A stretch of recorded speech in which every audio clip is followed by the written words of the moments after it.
What's up, everybody, and welcome to the live stream. It's a co-working Ask Me Anything live stream. It's Friday for me. It's a little bit later in the afternoon, and I had some time, so I figured we would hang out. Hello from Denmark. Hey to Zeit S, who says they've already signed up for my August workshop about freelancing as UI UX designer. That's going to be super cool. That's going to be super fun.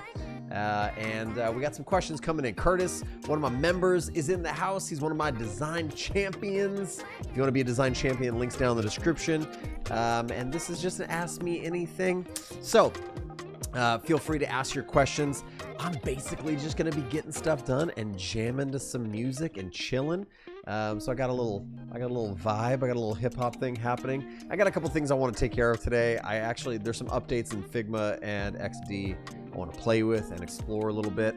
I also am about to launch some new merchandise, some new merch, some t-shirts and stuff. So I'm setting up a shop, and I've been experimenting with different plugins in Webflow and how to get that all kind of like tuned in. So we're going to do a little bit of that today. And also I'm just going to be cruising a little bit of Dribble and getting some inspiration for some things that I need to get inspiration for.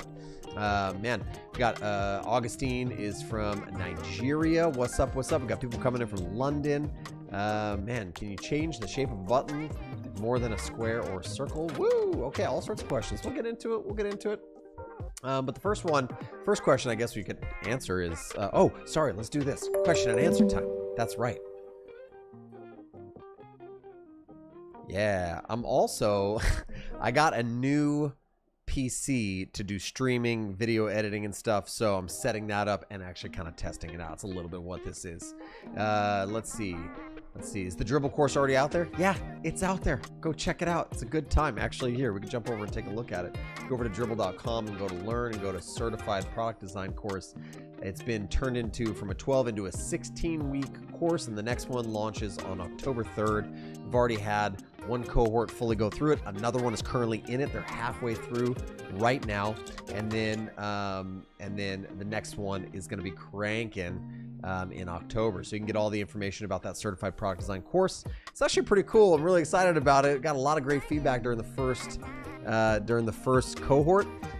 People graduated. They built all sorts of applications, case studies. They did a really great job.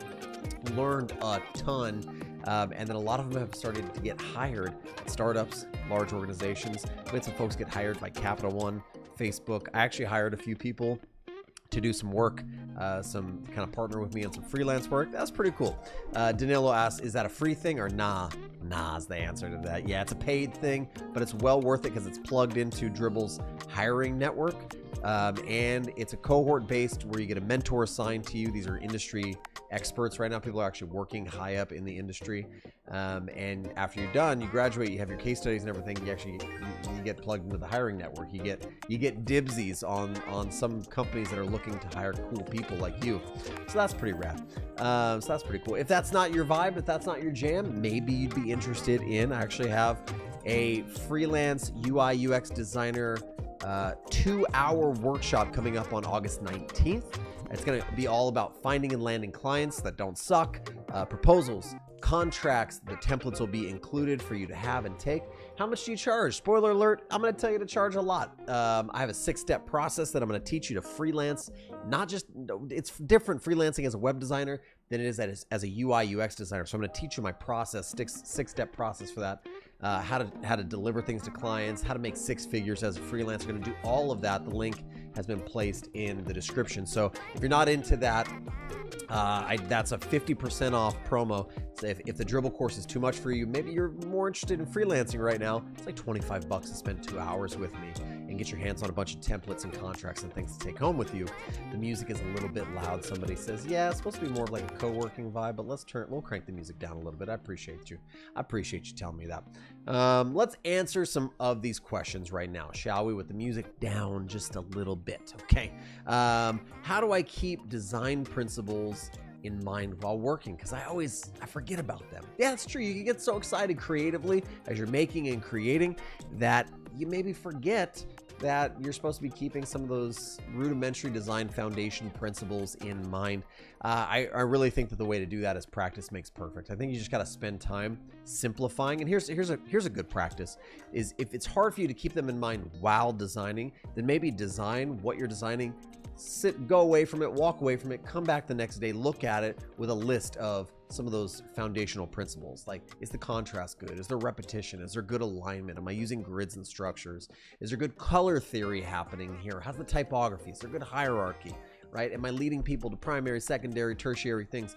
Ask yourself those things as you're kind of assessing it, and then maybe you kind of strip away. That's what Steve Jobs was known to be best for, was, you know, coming up with a product and then stripping it down and making it even simpler and even simpler down to just good design, right? Also, Dieter, good old Dieter out there with the foundational design, Dieter Rams, who did like so many of the famous Braun clocks and toothbrushes and alarms and stuff like that. It was really about simplification and design principles. So let's see. Ooh, Dylan asked the question, what do you think the future of the Affinity suite of software is? Man, I hope good things. I'm actually not sure. I haven't used Affinity maybe in the last year and a half. That's something I should check out. What's going on with Affinity design? I mean, I liked it. I was into it. If you guys don't know what I'm talking about, we're talking about, you know, I actually did a little bit of work for Affinity back in the day. Affinity Designer, $54. It's like your Illustrator competitor. It's insanely good. Affinity Photo, $54. There's your Photoshop competitor right there. Affinity Publisher, there's your InDesign competitor right there. You could have this whole suite of it for $150 and never have to pay again. Also, I actually do have the iPad apps for both of these. They're pretty legit, pretty great. So if you're a person that's like, I can't, you know, like afford the Adobe suite, Affinity is actually pretty dope. Like, you know, like let's watch first. Let's go check out Designer. I mean, you can do anything in Designer, Affinity Designer, that you can do inside of like Illustrator for sure. Maybe I might even say something's cleaner. So what's the future of it? Man, I don't know. I hope good things. I hope it continues to grow, because my deal is the more tools that are out there, the better. You know, the democratization and the taking away of all the gatekeepers to getting great tools in your hand. As a designer, my hat's all crooked. What's up with that? I can't get my hat on straight. You know, so I want good tools in the hands of people to make rad things, because I just hate friction to people creating ideas. So, okay, that's my answer for that. Let's see. Have you ever worked on any freelance platforms like Upwork? I actually, in the past, man, yeah, I did a couple like Upwork jobs. This is a Liquid Death lime flavor. It's just carbonated water. Yeah, I did a little bit like Upwork and Fiverr work like way back in the day. You know, what do I think about it?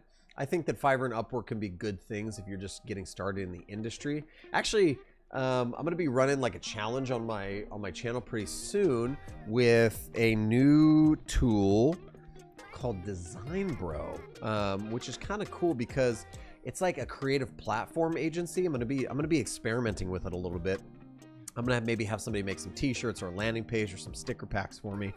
So maybe you want to participate. It's like a challenge-based thing where only the top 5% of creative designers get selected. And then if you're in the top few selections, you get paid even a little bit. Even if you're like number 2, 3, or 4 or something, you get paid. And then obviously the first place actually gets the work and gets paid the highest. So it's actually kind of cool. Like I might be, you know, experimenting with Design Bro a little bit. The problem with like Fiverr and Upwork is that a lot of times it's like bottom of the barrel, like not bottom of the barrel, excuse me, that's the wrong thing to say. It's like lowest bid. Like, you know, the work's going to go to the lowest bidder, not necessarily the most quality. Also, there's a lot of white noise out there on Fiverr and Upwork of people just reusing the same junk over and over. Yeah, so you just got to be careful with that stuff. There are a lot of people that make a great living on Upwork and Fiverr, but they've been doing it consistently, which is less of a plus for Fiverr or Upwork and more of just a note that being consistent at anything for a long period of time will pay off in some fashion. So, yeah. Somebody keeps asking this question, how to earn and learn at the same time? Oof, I don't know what you mean by that, so I wish I could answer that question. I don't know. Let's see. Freelance job site, you changed your work process since then. What made you change it? Oh yeah, somebody's asking about, I did a stream where I built a freelance job site and I changed my work process since then. And what made me change it? Yeah, I mean, processes are always changing and evolving. They should probably always change and evolve because requirements kind of like change and evolve, right? You learn new things, you get better at new things. Keep this in mind though, a lot of times when I'm doing streams and videos like this here on the channel, I'm under like a time constraint. So, you know, sometimes the process that I'm showing here doesn't quite match the process I do in real life because I could spend sometimes 150, 200, 300 hours on a project. None of y'all are going to watch a 300-hour stream. I don't care how much you love me or enjoy my content. So sometimes I have to kind of, like an old cooking show, like turkey in the oven, turkey out of the oven. Oh, look, we've wireframed it. We got to do a little bit of that, and you kind of miss a little bit of the kind of the tedious work. So my process has probably changed a little bit, probably not a whole lot though, I would say. It's just gotten better, if anything, you know? Yeah. So yeah, for instance, let's ask some more questions. Somebody asked earlier, is Webflow worth it? That was actually the first question. Is Webflow worth it? 110%. Webflow is super duper worth it because Webflow, you build anything you want, and it's actually a really great combination between design and code. You actually learn some basic coding principles. I know Editor X, super hot, love Editor X, love Webflow. Let me see, Squarespace, I heard, got a new editor. Can we just look at that? Squarespace new editor. What's up with the Squarespace new editor? I want to know about that. Website new editor. Oh God, show me, Squarespace, show me the things. Yeah, apparently I heard this the other day that it got a new editor. So it's like a liquid, or excuse me, a fluid editor. It's somebody showed me that, and it was like, yeah, somebody said they need more Webflow videos. I know, I'm gonna get to it. You guys are awesome. I gotta do it. I gotta spend more time in it. Yeah, come on, help me out here. Customers, products. What's up with it? I heard stuff about it. The Squarespace got a new editor. It's like more like Editor X, where you drag and drop. Fluid Engine is what it's called. Oh, Fluid Engine.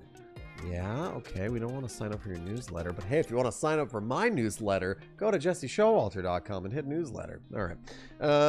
Yeah, look at that. See, it's way more like adding a block. I wonder if everything's running off a CSS grid. I saw somebody like talking about it. So look, yeah, look at that. You just grab, drag and drop onto the grid, put things absolutely positioned. Wow, what are you doing to me, Squarespace? There's so much. What's going on here? Shush, be quiet. Okay. Yeah, interesting. Yeah, because it used to be very much, Squarespace used to be very much like block elements, drag a block element and pick like a template type thing. And now it looks like, hey, the canvas is your playground, drag them around, put them where you want. I wonder how they manage like fluid grids and so I gotta play with that. That's gonna be fun. Yeah. Okay, so we'll play with that. So yeah, I think Squarespace is like, I love, do you guys know this about me? I'm a big fan of web builders.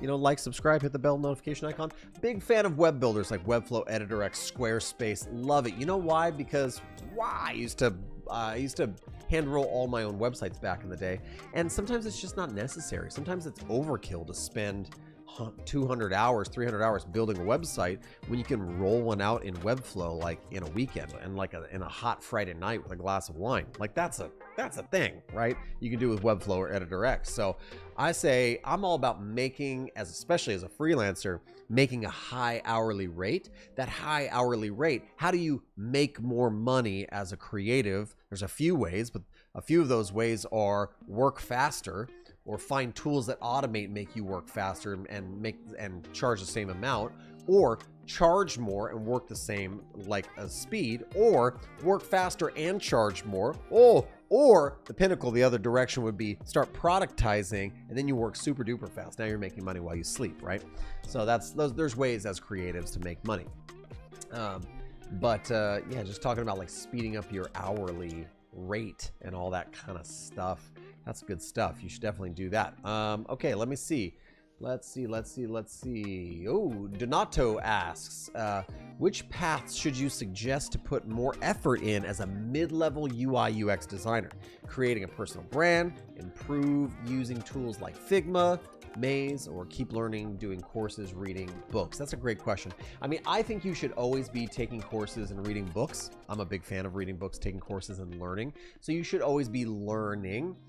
I think that if you're a mid-level UI UX designer, okay, this term UI UX designer, it's like, hey, you're kind of doing both. You're a digital product designer. You know the digital product design cycle. You know how to wireframe and kind of empathy map and create user personas and prototype, and then you can bring it into high fidelity design. You're kind of mid-level at all of those. If I was you, I'd start maybe figuring out which of those you really love more, maybe put a little more emphasis in one of those things, so that I find it better to be somebody who is a UI designer with a huge emphasis on UX design, right? Or a UX designer that can also rock the visuals with UI design. I find that to be better. I'm finding more and more as the industry grows that there's more of a divergence, and people are looking for people who are a little bit more specialized in one or the other. So I might take a UX course. I might figure out how to really get better at like note cards and information architecture. I might take a copywriting course, actually. That could be pretty dope. I might do something like that, because that's super important and powerful. So I don't know, I might find something that what's the thing you're worst at, or the thing you're most interested in, and do some deep dives, right? Start doing some deep dives on that. That could be fun. Let's see, like, where's the line between junior and middle UI UX designer? How much you get paid, baby. That's the line, right? It's really titles and levels, all that stuff is stupid. It's what can you do, and what can you convince somebody to do for them, right? And how much can you charge? That's really the difference. Some people might say like, oh, it's experience, but like I know people who are like fresh in the game, like a year in, and they are super talented at like mid-level abilities, right? So it's not about time in, it's not about experience. It's really about what can you do and what can you charge for it. I'd say that's kind of like the difference. So yeah. I need some attention from the future typing. I don't know what that means. Okay. What no code would you personally recommend for someone designing a mobile app in Figma for both iOS and Android? It's awesome learning to work smarter. Many thanks. Big fan. All right, Izzy Cheeks 88. I think that the two that come to mind right now are Bravo Studio. That's where I built my mobile app, actually. So I have a mobile app in the store, both Android, iOS. I built it in a weekend using Bravo Studio. That's a good one. It's for Adobe XD and also Figma. Can't beat it. I have a playlist on my channel where I went through it and built the whole thing, and you can watch it. But if you want to be really simple about it and get way less detailed and not have anything to do with a design tool, you might just use something like Glide apps. Let's see, a Glide app, and let's open up Bravo Studio for you so you can see that one as well. It's a no code. Yep, let's check them out. So the Glide app is actually like creating an app in minutes for your business or your idea, and you do it all pretty much with like a Google Sheet. And you pick from, I think it's like I've never built a Glide app, but maybe I should. It's like pre-built components, and you're just saying like, hey, map it to my Airtable or Google Sheet or whatever. And you just kind of drag and drop to implement. Look, here's an idea of it. Look, you're like, hey, this goes here and this goes here. Show me a pie chart. I hear a lot of people say good things about it. I've never done one, but I actually really did love working with Bravo Studio. And I have a lot of good things to say about Bravo Studio. You know, the learning curve is a little bit leaner here, or a little bit harder here. Like, you're gonna have to learn about some API stuff, and then the pushing to the app stores is always going to be difficult for all of these no-code tools, and it's not their fault. It's the app store's fault that makes it super duper complex. I bet you that's an anticipation for the next 3 or 4 years, that the publishing to the app store process is going to be a lot easier, I think. I think so. Yeah. Okay, I'm gonna try to get some. Y'all are just questioning today. I love it. I'm real excited about it. Got about 38 of you watching on YouTube right now. We're also streaming on Twitch, Facebook, and somewhere else. Behance. I almost forgot where we're streaming to. But I need to go and log into Webflow really quickly because I'm gonna do a little co-working. What was the previous one called? We were talking about Glide apps, and we were talking about Bravo Studio. Those are the ones that we were talking about. I'm gonna log into my Webflow. Okay, I'm opening up my website in Webflow, and I'm singing to you. It's Friday. It's Friday. So why not sing? Okay, so my website looks like this, but I'm currently, you can see I got some weird stuff happening in my navigation bar because I'm currently building a shop page using, real quick, let's see if I can, it's called EWCID. It's like an e-commerce thing that plugs in really, really nicely. I'm gonna get back to my screen in a second. I just gotta log into this bad boy. Using my 1Password. I'm logging in to everything. Can you learn, Sudan Shu says, can you learn Webflow without prior knowledge of coding? 110%. Yes, you can. Yeah, so like I'm gonna, I learned Webflow. Well, I had prior knowledge of coding, but a lot of people learn Webflow. So yeah, I'm using this like new tool called ECWID. It's the worst name ever, and also the shopping cart looks like a butt with stuff inside. Or look, or does it look like, can we just zoom out really quickly and get us, just check out this icon? What does this icon look like to you? Because to me, it looks like a butt with hair on it, and it's going potty. That's what it looks like to me. It's really gross. But it's called Equid by Lightspeed. Okay, it's called Equid. Let's call it that. Well, what it's allowed me to do here, let's grab my Webflow project and bring it over here, and let's grab the actual website. Is I have a staging version of this. So I have a shop. Check this out. Like, this is actually a great plugin. Webflow's e-commerce is a little bit expensive for me, right? I'm about to launch a shirt. This is not the shirt, by the way. This is just filler information for now. E-commerce widget is, maybe that's what it stands for. E-commerce widget. Equid. Butt on the potty. That's what we're gonna call it. Okay. So, but it's, you know, the Webflow like e-commerce is pricey. It's like $40 a month or something like that. And all I want to do is sell a couple of t-shirts, probably one time. So it's not worth it for me to set up a whole store and pay. So I found Equid e-commerce widget, and it had a really nice implementation where like I could grab a shirt, or I could create here in a catalog, almost like a Shopify account kind of thing, and I can create my catalog of what's there, edit all the details inside, add the images. See, there's still a lot of placeholder images and stuff in here.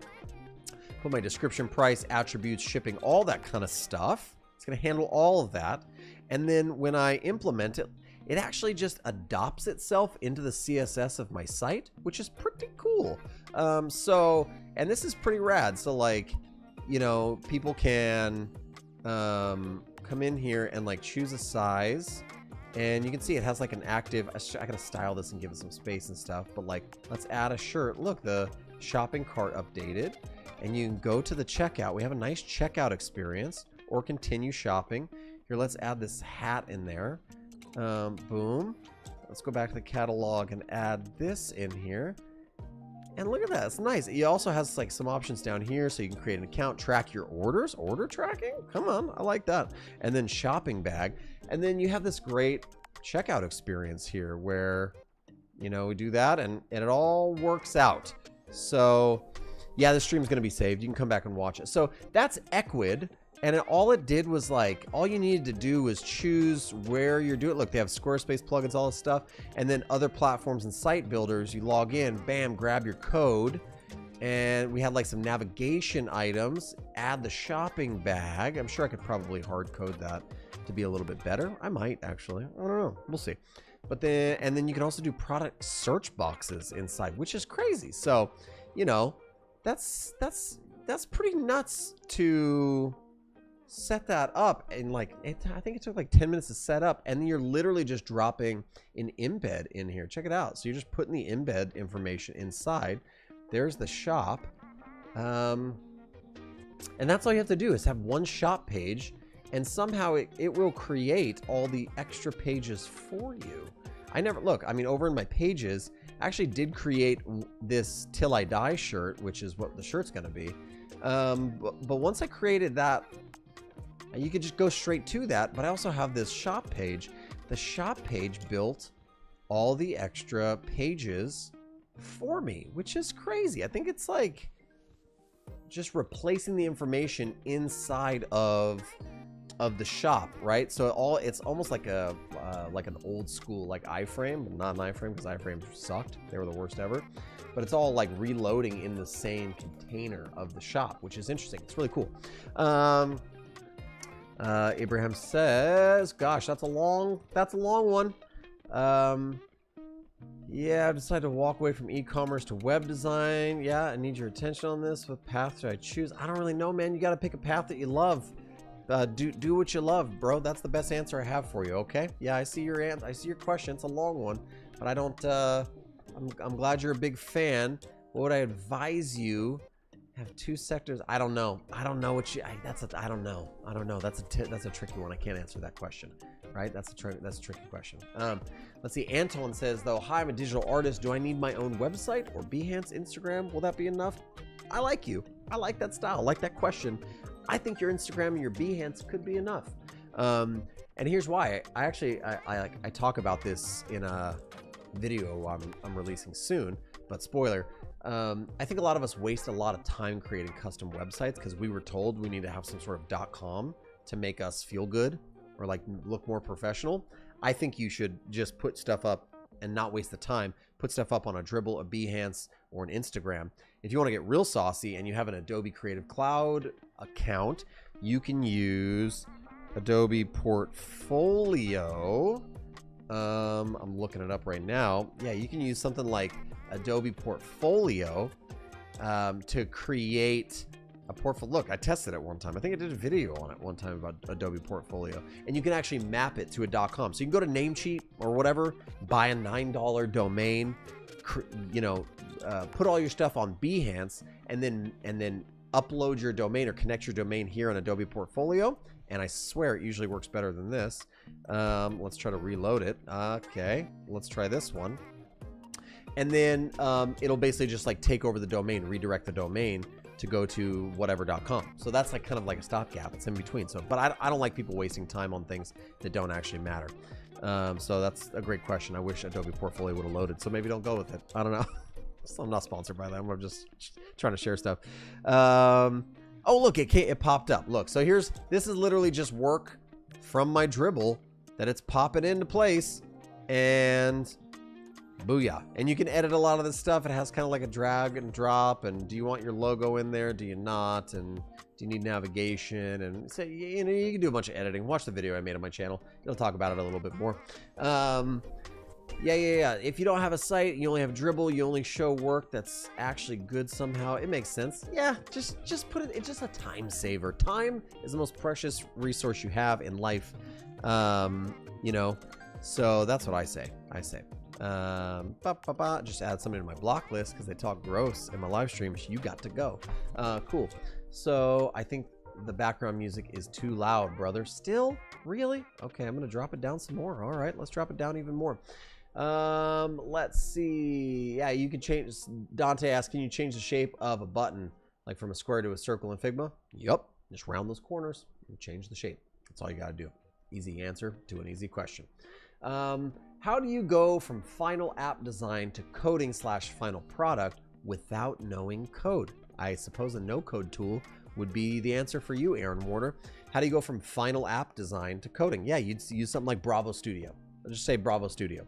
It has a special way of setting up your file, naming your layers, connecting it to your Bravo Studio account, and then connecting it to a database, right? So like you make an Airtable or a Google Sheet or whatever. I think Airtable is the easiest. And you just you connect the content to the template design, and it does all the hard work for you. And then you push it up to the App Store. Go get up there to that App Store app, and that's how you do it. Somebody said, Roland said, it's Friday. Let that music play loud. I like your vibe. Yeah. Here's one. People always ask me this question. What's the future of UI and UX design if I'm starting today? Ooh, what's the future? What's the future? I don't know. I'm not Nostradamus. I can't read the future, right? I don't know. But I would say that the future of UI UX design is not NFTs. It's just stinking not, all right? Everyone needs to chill out with the blockchain and the NFTs. I know that you figured out in Figma how to build your own NFTs. Good for you. It's not the future. It's a fad. I say, I could be wrong. 10 years from now, I might look back and go, Jesse, you could have made $1 billion making NFTs, but I don't care. I do think what the future of, here's the pattern, here's the trend, that I see for UI UX design, is breaking down the barriers of entry to getting good ideas to production as fast as possible. That's why web builders are getting better and better. That's why no-code tools like Bravo Studio and Glide are getting better and better. I know people right now who are founders of companies who are making multiple 6 figures off of Glide apps and Bravo Studio apps. Yeah, riddle me that, Batman. So what that tells me is the democratization of tools and friction and walls and barriers that would keep you who have a good idea and solving a user's problem from getting that done. If you have a good idea for like an app, a web app, open up Bubble, spend a week or 2 learning it, build your app, onboard people, get funded, boom, you got a company.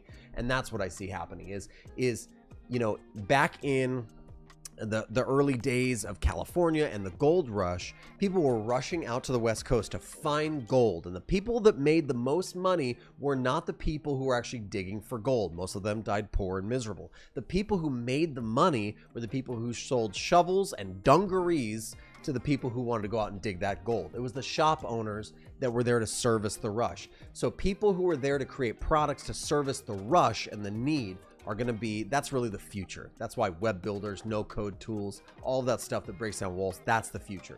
And so if you have an idea for how to make people with ideas get that idea out to the world quicker, now we're talking. I think that's what it's all about. Somebody said elbow cough. Yeah, for sure. I will make an NFT of Jesse right now. 10,000 of Jesse's faces. I don't think people need to see that. You just don't need to. That's too many of me. I think people just hopefully just need to see this one. But even then, you don't have to. You can put this in the background and just chill. How do you find international clients as a beginner? Whoa. How do you find international clients? Like freelancing, right? Well, hey, if you want to learn more about that, I would say maybe join me August 19th. I'm doing a 2-hour workshop on becoming a freelance UI UX designer, and that includes international clients, finding clients that don't suck nationally and internationally, where that's going to be a huge part of this. Where do you find them? How do you build a network? How do you get good testimonials, feedback? We're going to talk about all that stuff. And if you're interested, all you got to do is go over to jesseshowalter.com. I'm going to put the link in the description again, so you have it. Boom. I'm putting it here. Hopefully, I think I am. Boom. I'm putting it there. And in YouTube, I am pinning it to the top. Yeah, we're pinning it. Pin that message. So if you're looking for the link to join me for this workshop on August 19th, you get 50% off. It's like 25 bucks. Just don't drink lattes for 2 days and you'll have enough to come join me at this workshop. Or pay the full price. Pay $50 if you want to. That's cool. It's really more about just getting you there and you seeing that there's value in it. And you'll have access to the recording for 30 days after, and you get to take home a bunch of templates and my process. Check that out. That might answer your question, okay? How complicated can you make your app in the no-code product? Wondering what limitations there are. There's always going to be limitations in the no-code app, but for instance, you can do some pretty complex things. You can have login authentication using something like Firebase inside of Bravo Studio. You can push and pull and edit and delete and create data inside of a database, aka your Airtable spreadsheet. You can have people add like user-generated content inside of that spreadsheet. You can have relationships in between tables in your database, like this person is a friend of this person, now they're friends. You can do that inside of the database. You can take payments, you can create paywalls, you can put content, videos, music. I forget her last name. I'm gonna look her up. I just call her Fergie because that's her first name on most everything. Fergie, designer, if you really, because she's really, oh gosh, Fergie is really much better. Oh, Fergie UI and web designer, Rebecca AK Fergie on Dribble. There we go. Now we're talking. Okay, so you could totally follow Fergie here, and she would have more stuff for you because she does a lot of this stuff, building no-code apps using Bravo Studio. She has a YouTube channel. You should go follow her there. Find her and follow her because she does tons of stuff. The other day, I watched her do a meditation app with audio playlists inside of it, which is super rad, right? And if she wanted to, she could have slapped a login authentication and a paywall and like do the whole thing if she wanted to. So pretty cool. Sky's the limit kind of with a lot of these things. Of course, there is going to be some limitations, but you'll figure those out as you go, right? Let's see. Yeah, Austin Gann says he's joining the freelancer session. He's super pumped for it. I like it. I'll see you there, Austin. That's great. Let's see. Yash says, hi, Jesse. Where do you get your inspiration for web designs? Yeah, I mean, there's the cheap question is going to be, you go to Behance, you go to Dribble, you look for inspiration, blah, blah, blah, but then you're going to see a lot of stuff and try to copy it. So I like to take that stuff and look at that stuff, obviously, but then I like to go out and look at other things. I'm really actually a big fan of National Geographic and surfing magazines. I look at a lot of editorial layout, and then I try to take some of the inspiration from that, because there's a lot of things that are like just classically editorial layout that can be really, really beautiful. It gets us out of that web 2.0 boxy, WordPress kind of like look. Everything looked very Twitter bootstrap for a while. Go back, look at a lot of print layout and stuff, and just kind of have fun, get a little creative. That's where I look for inspiration. Can you guide me about how to make a portfolio? Should it on Behance or personal site? Already answered that. Hammond Mohammed, just rewind about 15 minutes. I answered that question. I'm starting a course about Figma. Any tips on creating process in Figma, process for learning? Define for me a little bit. I'll try to answer. Hey, Jesse, as a freelancer, do you use an agent or do you market yourself out? Yeah, I market myself out. I'm a freelancer who works for myself and by myself. And I find my own clients and I have my own referral network and all that kind of stuff. So I don't use an agent. I've never heard of using an agent. I have a lot of people contact me, and that's because I've been in the game for a bit and I've grown a social media presence, which is super helpful. Not gonna lie, it's very, very helpful. So yeah, so that's what I do, and we'll talk more about that in the Freelance UI UX Designer workshop happening on August 19th. Sign up. Okay, cool. Let's go back and find some more questions to answer. I'm going to go through. Austin Gann says going through UI UX bootcamp to make a career change. Any off the top of your head recommendations for someone breaking into the field? Yeah, absolutely. I have a lot of off the top of my head suggestions if you're just breaking into the field. I'm a big fan of failing forward and creating and making stuff right now. There's a little pernicious lie that's in our heads that say, I can't do X until I've learned Y. But I find that the people who really accelerate quickly are the people that say, I'm going to learn X and I'm going to start creating Y, and I won't let X stop me from doing Y. I'm just going to do both of them at the same time. So I say that you should have a design tool open every single day. You should get your hands on a keyboard and a mouse and Figma or Adobe XD every single day for 35 minutes to an hour or something. Just take that time. Consistency is king, right? Like, you just continue to be consistent, get your hands and your mind in the programs and in the field, read books about it, do something every day that has to do with this career change in this new direction, and you will start to build momentum. Momentum is what you are after. Create habits that build momentum. If you read Atomic Habits by James Clear, he says this, I'm going to quote it horribly, but he says, it's okay to miss a habit or miss one of your routines. Just don't miss it twice, right? So let's say you want to get in the gym and work out and get in shape. Go every single day. Go 5 days a week, and you go 5 days a week, and you're doing that consistently, and you miss a day by accident. That's okay. You can miss a day. Just don't miss the second day, right? Get back in and start rebuilding. And keep that momentum going. Momentum is what you want, okay? How much time do you actually spend creating versus the business side of it? Let's see, Christian Busby asked that. I would say that, yeah, when you freelance, you have to spend a lot of time doing the business side of things, right? taxes, invoices, contracts, clients, biz dev, all that kind of stuff.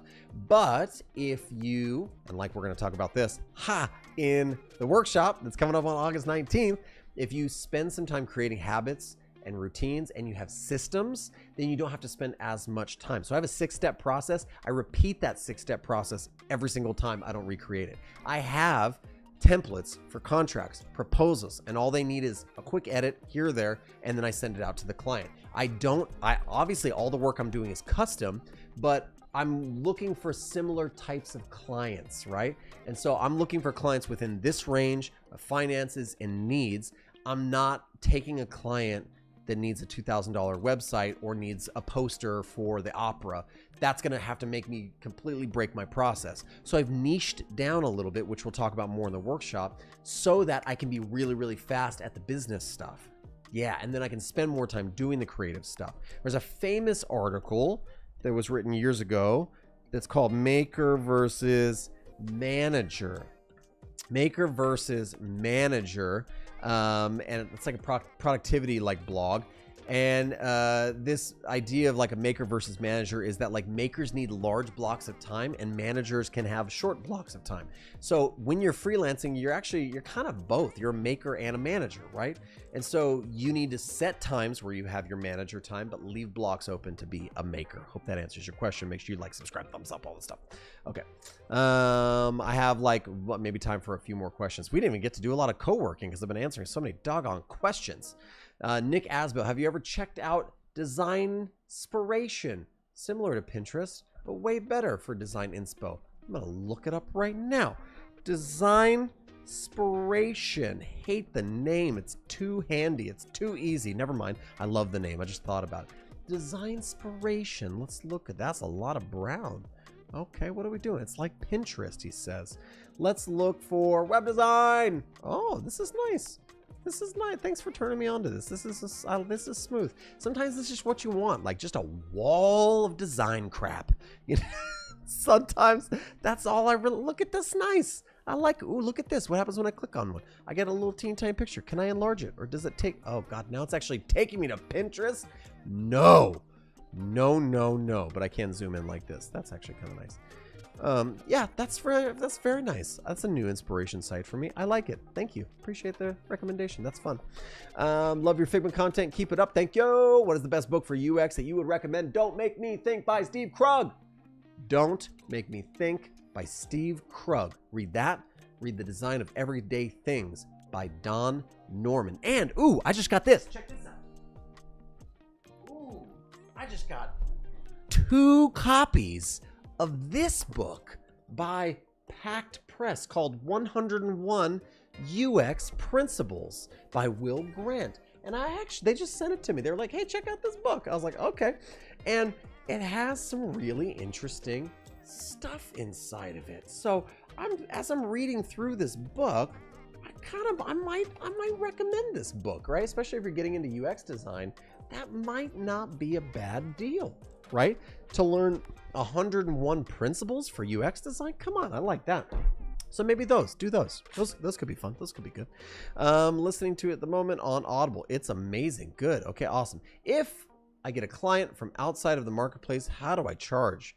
It's a silly question. From outside of the marketplace. You mean like maybe you're talking about like maybe like a Fiverr marketplace or something? I don't know. You have to clarify. But like if you're used to charging one rate on Fiverr or Upwork or sites like that, and then somebody says you want to give one away, I am going to give one away. I think that's why they sent me 2, because they wanted me to mention it. I'm not sponsored by them, but they were just being very smart. But I actually like the stuff that's inside the book. So we'll do a giveaway on my Instagram or something. Make sure you follow me on Instagram, and maybe you could win this book. I'll send this one to you, and I'll write a nice little note on the inside for you. I'll be like, congratulations on winning the book. You're awesome. I'll do that whole thing inside. I won't talk like that, though, when I do it. I promise. So yeah. I don't, if you're used to, I don't know how to answer that question. I'm just going to try to answer it this way. If you're used to charging one rate for a certain type of work for something you do, and then you get a different type of client and you want to charge them a different way, that's fine. That's a new client. What do you do though when you have a previous client and you want to up your rates there? Ooh, guess what? We will talk about that August 19th at the Freelance UI UX Designer Workshop. Sign up for it. It's going to be great. Okay. Any courses to learn website designing with Figma? Oh, I don't know any Figma website specific courses.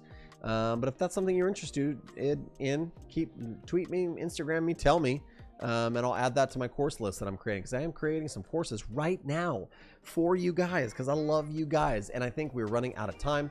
Yeah, we are running out of time, but this has been great. This has been phenomenal. I'm so thankful for you guys. Hey, make sure before we go, make sure you like, subscribe, leave a little thumbs up on this video. That helps people see. Hola, right back to you, Norman Silva. It helps people see this video. If it helps them, maybe one of these questions that you had is a question that they had, so it kind of pumps it through the algorithms. Make that happen. That would be absolutely amazing.